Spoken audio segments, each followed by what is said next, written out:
Nick, welcome to the show, man. Thanks for having me, man. Appreciate it a ton. It's great to be here with you.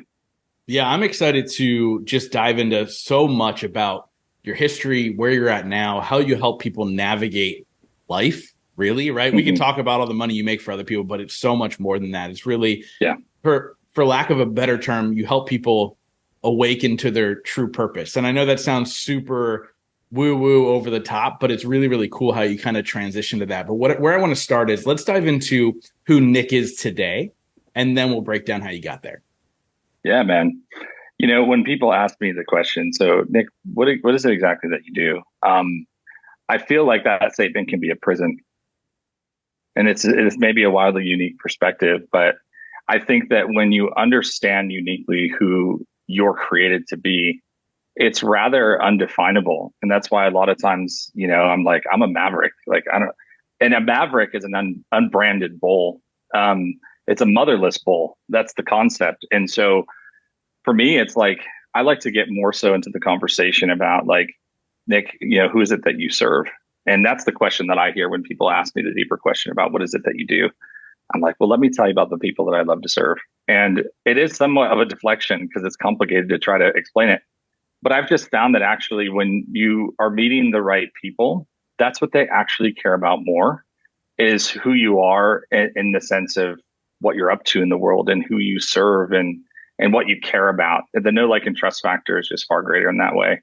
And then all the practicalities around whether it's working with highly successful business owners and entrepreneurs and helping them build their personal brand, or whether it's working with people when it comes to different aspects around spirituality. I'm really the convergence of those two concepts of spirituality and business, and those are the conversations, the tables of transformation that I spend time on and at are the ones that are around really how do I get into the deeper place of who I'm created to be. And it's a philosophical, spiritual, and very practical conversation.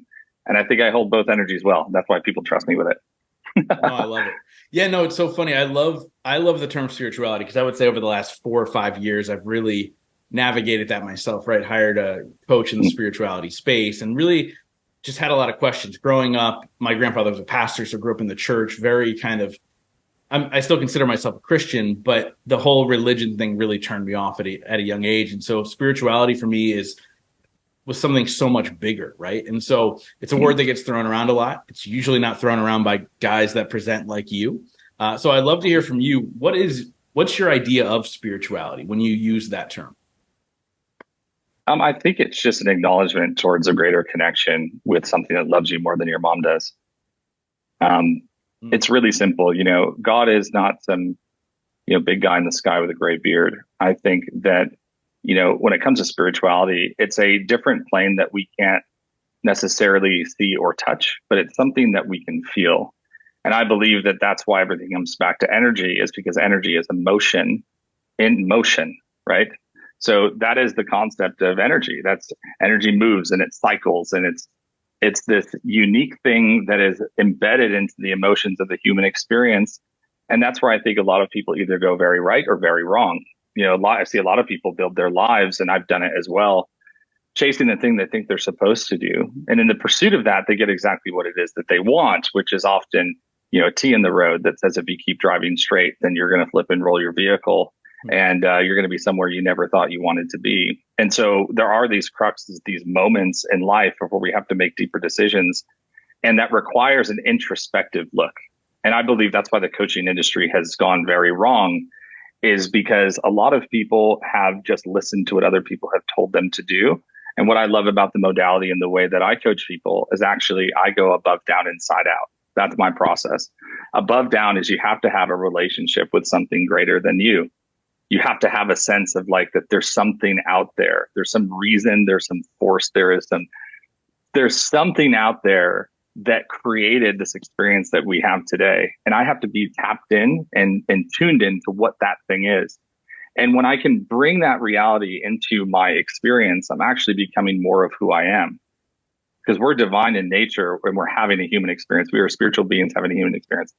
So when we can tap in and tune into that thing, then we can allow the energy that we carry, the emotion that we carry on a daily basis, to set the frequency of how we want to operate which allows us to then actually be congruent with the things that we want in life. So spirituality, in my opinion, its core essence is a connection with something greater than you. And I think a lot of people are on the quest to figure out what that thing is. And the man-made constructs are the things that get in the way. Spirituality is a deep feeling that you are loved and that you are connected, that you are a divine being, that you are something greater than what we pose in our body and our beliefs, but that we are unique and that we are characterized as something rather significant. And we have work here to do on earth, that we have a mandate, a handwritten note from God that says, hey, this is what you're called to accomplish. And when we find that, everything changes. Yeah. Yeah, dude, I love that. And it's so funny. And people who have listened to this show know that my definition of spirituality is something so similar to you. What I say is, one, you have to have the understanding that there's something more powerful, greater than you, right? The second thing is everything around us is energy. And so the goal with balancing spirituality and really becoming who you're meant to be is to make sure that energy is flowing with you instead of against you, right? Like that's your team on the road, making sure you don't flip. Now here's the thing. You weren't always this person, right? What was your awakening moment? What made you go, oh, wait, there's something so much more than this? Well, my dad was a pastor. I grew up in church my whole life. I mean, I remember sleeping under pews at 3 years old and, until midnight. So I'm very used to being in environments of transformation, environments of an elevated experience, let's call it that. And I have seen things and I've experienced things that most people they can't even comprehend it.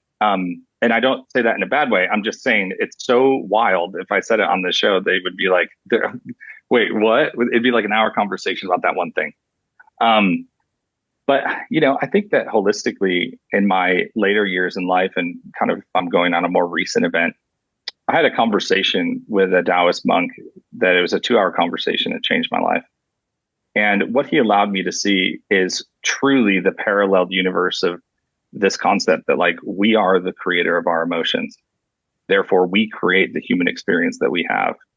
And while I went to 100 therapy sessions last year, I took a sabbatical. I mean, you talk about doing the inner work, man. I went all the way into it. And he simplified it for me. He said, Nick, there's events that are going to happen in your life. And those events, for most people, are followed by an emotion. And that emotion from that event or that experience creates then a belief system. And that belief system is then, essentially the operating system of our life. And so it's the grand filter. But what we need to do is actually restructure that process. There's events that are going to happen in our life. And what we need to do is insert our beliefs about what we know to be true before then the emotion that we experience on the other side. See, the emotions of our life are the golden experience of our life. It's the thing that should be treasured. And it talks about it in the Bible, but about treasuring your heart. Where your heart is, there also your treasure will be. That's because our emotions are embedded in our desires, in our heart, in the being, the uniqueness, and the connected point of who we are. And we have to protect that. And that's what our beliefs are. Our beliefs are boundaries to the emotions that we feel. And those need to be well secured and they need to be in a vault because that's where life force energy comes from. It comes from the deep place of how we feel. And I don't know who needs to hear this today, but I feel compelled to share it, is that your life should feel good. Every day, your life should feel good. And if it's not feeling good, then there's something wrong. And you have to identify the interference. And the interference is usually the fear. Yeah. Fear is in the word interference. Identify the fear, know what it is, expose it, have a conversation, settle it, create a belief system that actually empowers you and doesn't detract from your experience creating resistance. And you'll have that golden experience of deep, happy, excited emotions in your life. Dude, you put that so well, right? And as you were talking, there were moments in my life that popped up of life lessons and things that were happening around me and very similar to things that I talk about, right? So me growing up, I was a terrible student. My mom battled opioids for 20 years. My dad was in jail. And I remember having a conversation when I was 16 with my uncle. And he said, look, there's 2 types of people in this world. There's proactive people and there's reactive people. And then he used examples and said, your mother's a reactive person. But when you're proactive, again, exactly how you put it, right? Getting your thoughts in a line before your emotions react. I think that's such a beautiful way to break it down and put it, man. So thank you so much for obviously sharing that, right? So Absolutely. As you kind of look at your journey through entrepreneurship and all the things, now, we haven't talked about your backstory and kind of how you built a massively successful business 4 times over, so on and so forth. And then you were like, wait, there's so much more to it. Do you feel like humans either need massive success, right? There's a lot of multimillionaires, billionaires who then go on this journey that you've been on, or massive failure, disappointment, terrible things that happen to you to be open to it, or even to be aware that it possibly exists? Or can they find a medium to say, hey, how do I tap into this without having one of those two aha moments? I wish people understood how close the door of success and failure were to one another. A lot of times people think they're on totally opposite spectrums, but in fact, they're next door neighbors. And I don't know if it takes success or failure. What I do know is it takes an open heart and an open mind and an open hand to ask for something greater. I think it's deeply embedded in our desires. So a lot of people have a desire to do something great in the world. A lot of people have a desire to make a unique impact. A lot of people have a desire to make a lot of money, help a lot of people, have a lot of fun, whatever it is. I think it's simply this. The intentions that we set on a daily basis will lead us and guide us to the outcomes that we want. So as long as we're attached from them. I have an affirmation sheet here. And I'll just read off some of these to you that I think are really powerful. This is a great way to have a general state of getting to those things that you want. Number one, I have the potential for anything that I want, and there will be no resistance. I can feel myself getting better and better at this manifestation process of creating what it is that I desire. I already sense improvement and alignment with the things that I desire in my heart. I know deep down that the universe is abundant, and I can tap into that abundance at any time that I want. I can remind myself today that many billionaires were once in the same position as me, and they made it through. I trust in the effectiveness of the manifestation process and believe that it works. I am constantly coming closer into alignment with that which I want.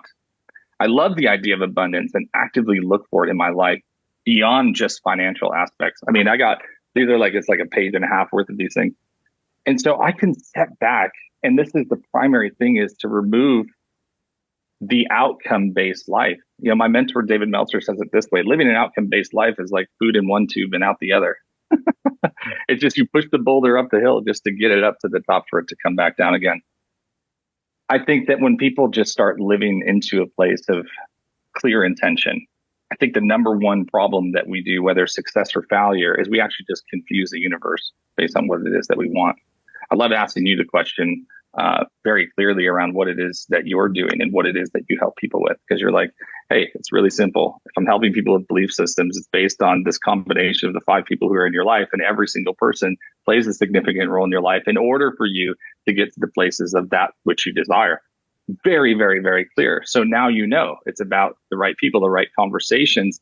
And it's very clear because you've done the work in order to manifest things in your life that you want.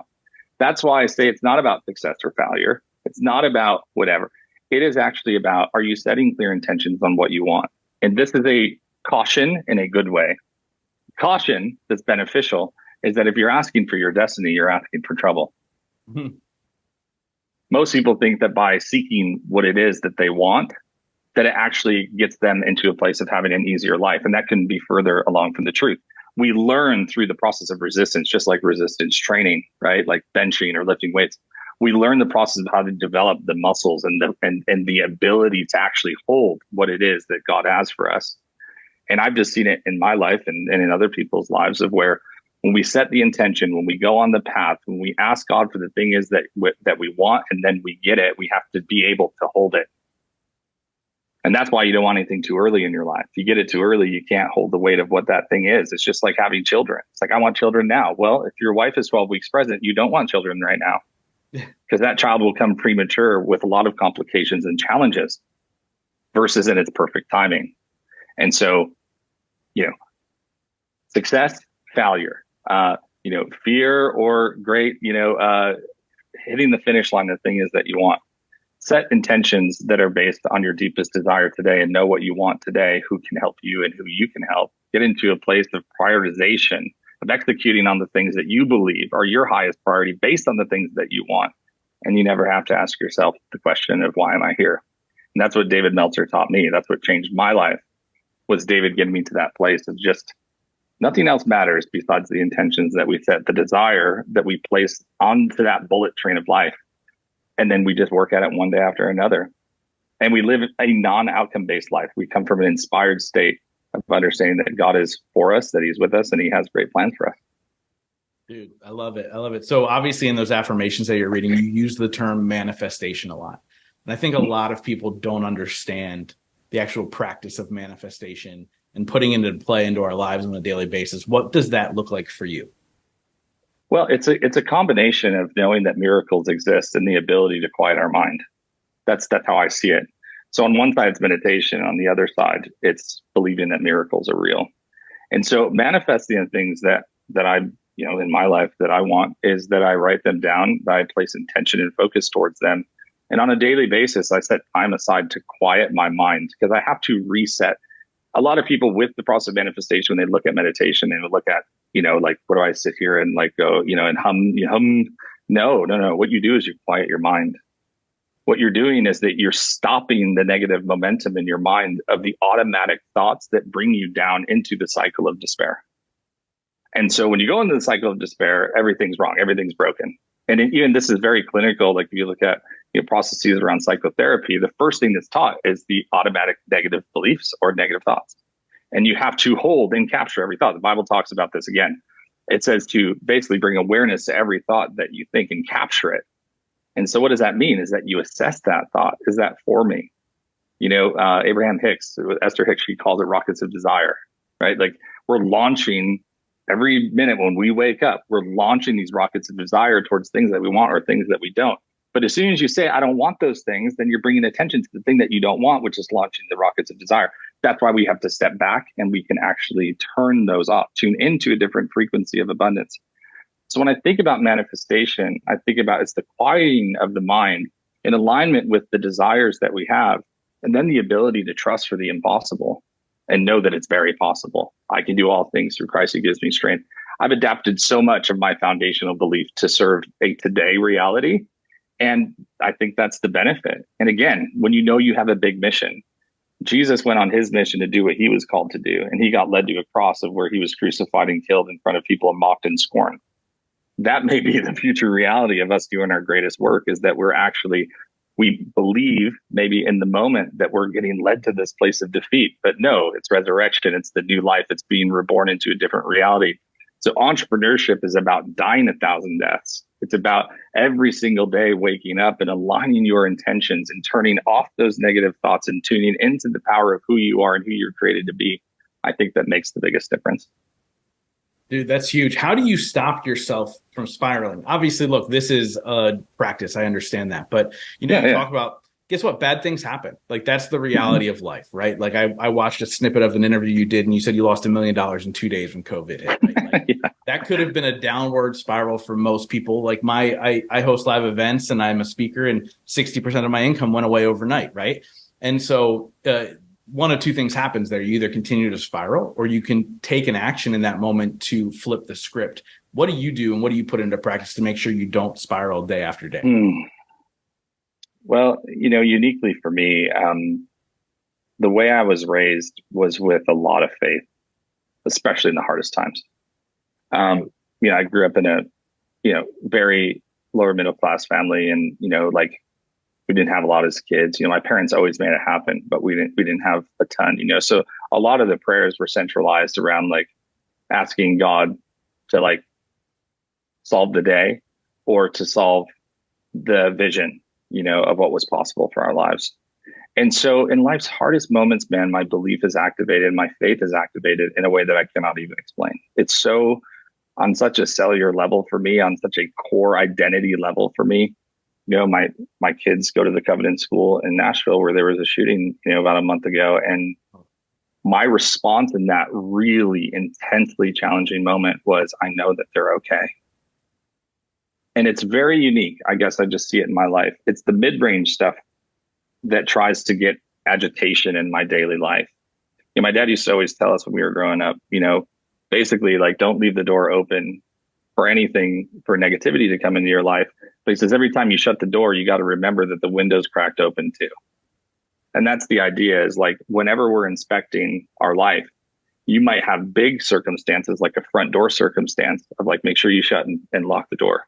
But then there's always that window you got to make sure that you close as well. And that's the part of the meditation process of silencing the negative thoughts. It's actually protecting your calling and the unique, purpose that God has for your life by inspecting those things. So for me, um, on a daily basis, the meditation part is really important. Protecting my energy is really important. Being very, very sure about who I'm talking to, what we're talking about.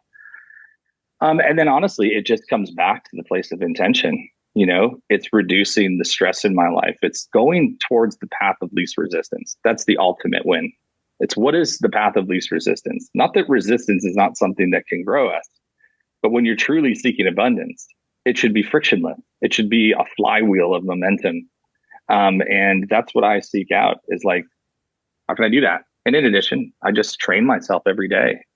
Every day I'm listening to different podcasts. I'm doing my own deep inner work. I'm reading books. I'm learning about it because it's part of the experience that I have to teach on and the wisdom that I'm called to share with the world. And I have no integrity to share those things if I'm not developing on a daily basis and using those modalities to help me. Yeah. So take me to that moment, man. And it's funny because I think I saw a clip of you talking about the school shooting, and I didn't connect that it was you. Mm-hmm. But I think I just saw it on a reel or something as I was, looking on Instagram. Take me to that moment. So I am a bonus dad of two, a 12-year-old and a 10-year-old.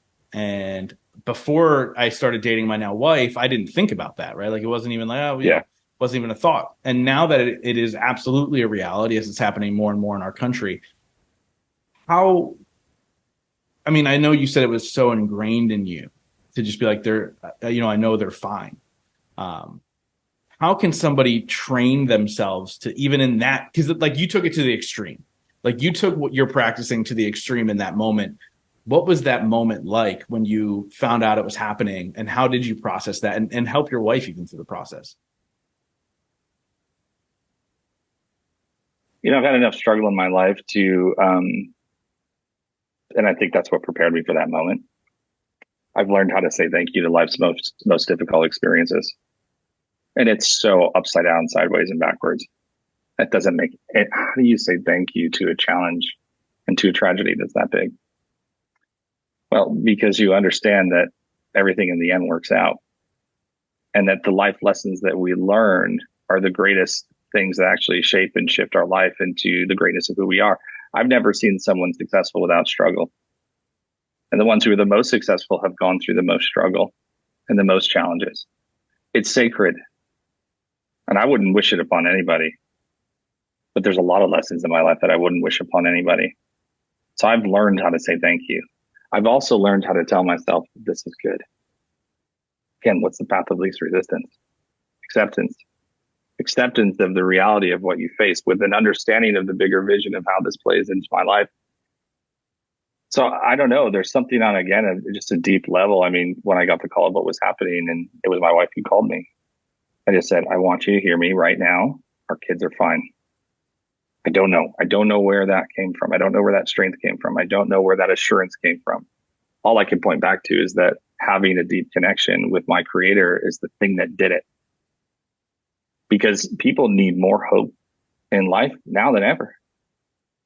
They need more security and safety and knowing that like something bigger has their back now than ever. And so that's why it's the only thing I can point to. And that's why I think a lot of people struggle with, but I don't understand that. It's like, well, you would understand it. Get in pursuit of the thing that puts you on this planet and develop a relationship without objectivity or without prejudice or without, an objective reality about what you think it's supposed to be, but with a general understanding that it's good and that it's for you and that there's a force out there that's greater than anything you can imagine that'll bring hope in life's most challenging moments. My mentor, David, he also says that happy people don't do bad things. So when you can develop a lens of empathy and deeper understanding that like someone who would feel like this was required for them to do, to be heard, to be validated, whatever that it could have possibly been, there's a level of empathy for humanity that allows you to see like, wow, the brokenness and the challenge of where people are at. There's only one solution to that.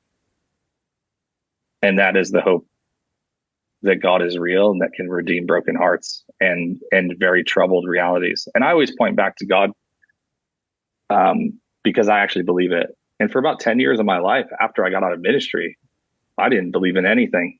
And I got down to one foundational truth. Jesus is exactly who he said he was, or he was the biggest liar to ever exist. So therefore, for those listening, it's a question. Do you believe that there's something out there that's greater, that has your back? Or is that the biggest lie ever? You can only be on one parallel or the other. That's true or that's false. It's very binary.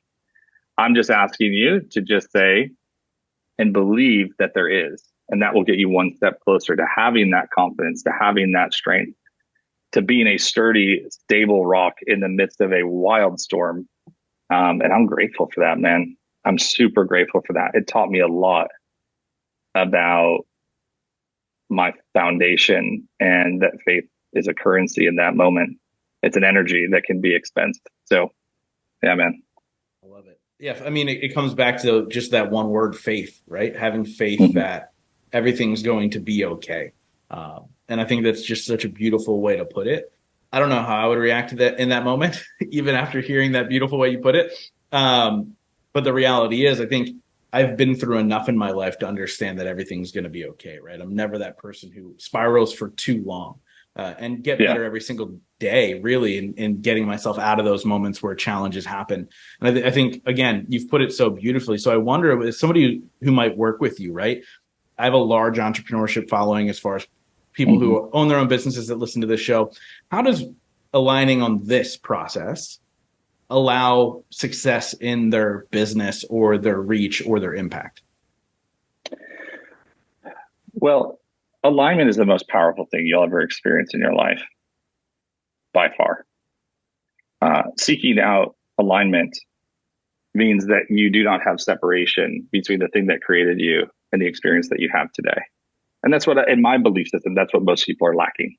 Whenever they're in a position of where they have lack, resistance, fear, problems, challenges, the emotion of struggle, it just means that the way that their higher self sees the situation, the way that their current self sees the situation are two different realities. So the thing that you have to do is you have to align with what is real downstream. And that's always based on the intentions, based on the desires. That's why I don't say the word want necessarily. A want is separation. A desire is inside out. And so when you can align with the desire around the things that you have an expectation for, that you set intention towards, that keeps the process moving forward. And I know, people can see my situation, losing $1 million in 2 days. I mean, I just went like, I don't know, God, you know what? You got to solve this, man. I can't figure this out. And I actually don't want to figure it out. And you promised me that, like, no matter what I would go through in life, that you had my back. And here's where it says that you promised that. So, like, I can recall back to the things that I know that are true, and then I don't have to have the burden of it. And that's where the alignment comes in. When you're aligned, things that you desire and the things in your life that you believe are for you, and you can hold the emotion of that thing. If you want success, if you desire to have a deep sense of success in your life, identify the emotions behind success that you're actually searching for. So in my life, and this is where I lead people through, is going like, well, I ask this question because this is standardly where they're at. Well, what do you want? Meaning, identify for me the thing that is that you desire, that you have separation from, to your higher self. And they're like, well, I want to be successful. I want a lot of money. Okay, great. Imagine that you had it. What emotion, give me the emotional characteristics. What emotion would you feel if you had it? I'm like, well, I would feel like I had a sense of safety and freedom, and I'd feel like I'm doing great work, so I'd be recognized. I feel like I could be more generous. Excellent. So align yourself today with the emotions of freedom. Are you free? Are your hands bound behind your back? No, you're free. Okay, cool. Are you safe? Is there anything that's posing an immediate threat to you right now in this moment as I'm speaking to you? No. Okay. Well, let's appreciate the sense of freedom that we have and the sense of safety that we have right now. Let's talk about generosity. Were you able to share love, compassion, kindness to a stranger today? Were you able to give of your time, your effort, your energy, your expertise to someone today, and just for the sake of doing it? And if the answer is yes, then great. If the answer is no, then that's like the first path. So let's start there and do it. Now, if they said the last thing is they wanted recognition, well, first recognition comes from inside. You have to recognize yourself for the uniqueness of who you are and who you're created to be, and acknowledge what your creator thinks about you. And then all of a sudden, the world will see it the same way. The world is just a mirror to the experience that we have internally. So if you're feeling ignored, it's because you're ignoring you. If you're feeling really great and recognized, it's because you're recognizing you. And those who want recognition, which are those who typically want influence, I tell them every single day, in your process of gratitude or in your process of reflection, which is the integration of the life lessons that we've learned, make sure that you focus for a few minutes. Go listen to the testimonials of people that you've worked with. Go recall the things and the difference that you've made in people's lives. That's the greatest reminder on the start. And then you can start embedding those things into your belief system. I believe that I'm valuable. I believe that I am useful. I believe that I am helpful. I believe that God called me for a divine purpose in order to create opportunity for others.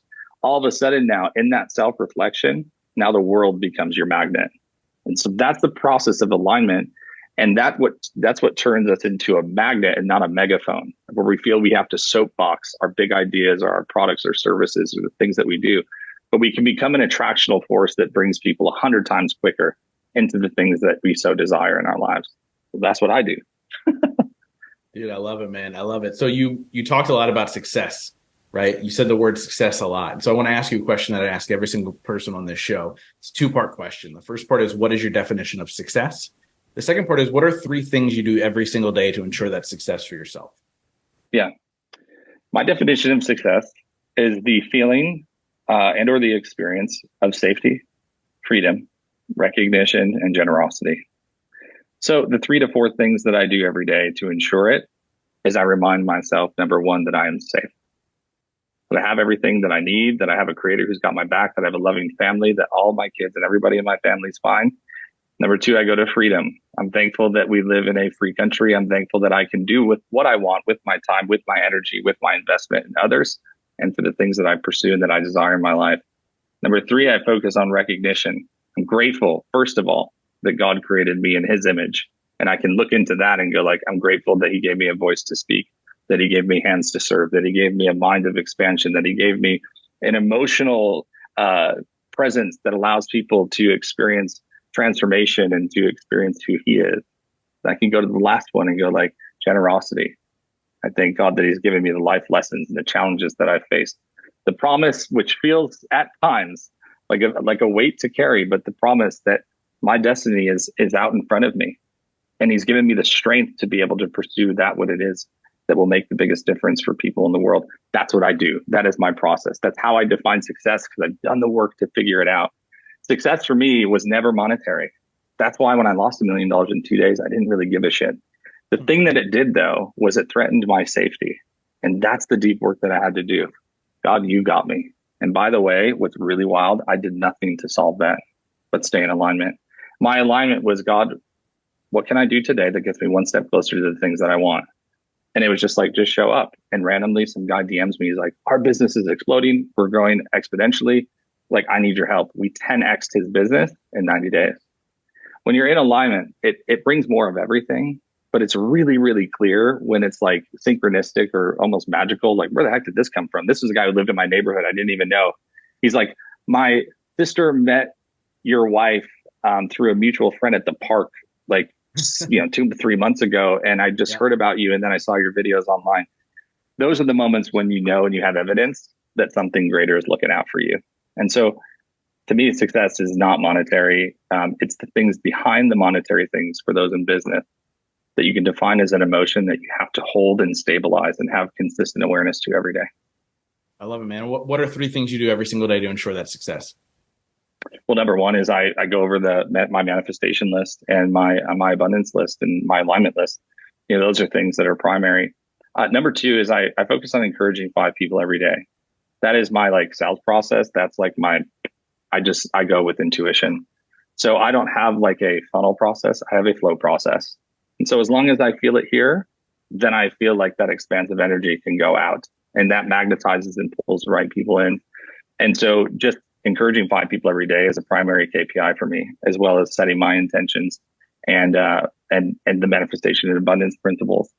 And then lastly, I create that separation between work and everything else that I need to do.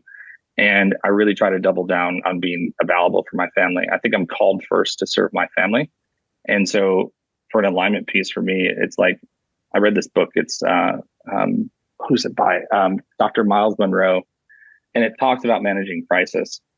And the whole concept is like God, the concept that God won't give you more than you can handle. Yeah. What it actually means is God won't give you more than you can manage. I've learned the hard lesson that if you don't manage your relationships well, you'll lose them.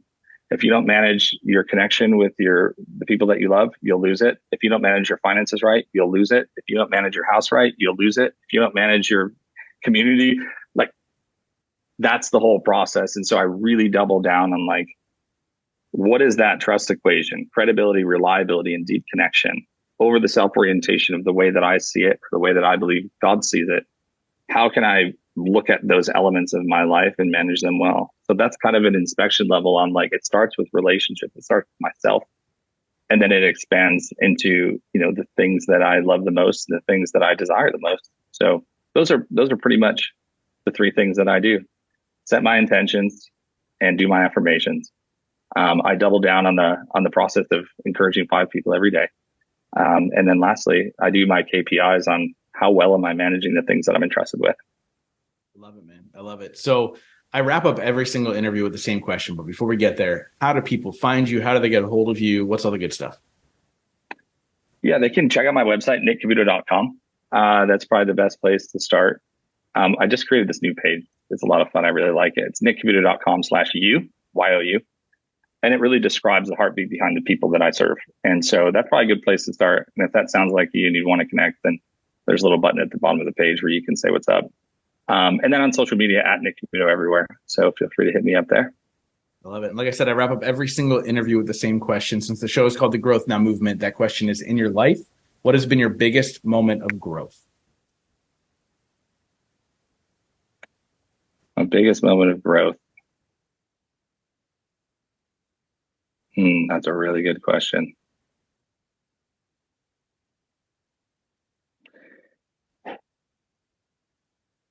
I think it's a daily experience or maybe a weekly experience. I don't know if it happens every single day. But when I get out of this fighting position of having a closed fist of trying to like solve, all the challenges and get to where I want to go. And when it's a process of just like opening my hands and going like, there's more than enough. And I'm an empty vessel. God, do with me what you want to do. That getting out of the fighting position of life's greatest challenges especially after you go through them, to get back to a place of surrender and opening your hands, that I believe is the greatest growth that I've ever experienced, is giving things that I desire or that I experience in my life as challenging and giving them back to God. Yeah. I love it, man. Nick, thank you so much for coming on and sharing your story and your wisdom with my audience. I feel like we have to do this again. Like, I feel like there's so much down, man. into. Like, I'm super excited to see where that goes. But dude, thank you so much for what you do in this world of helping individuals live in their purpose. This has been amazing. Thank you. You're welcome, man. Thank you, bro. Appreciate you.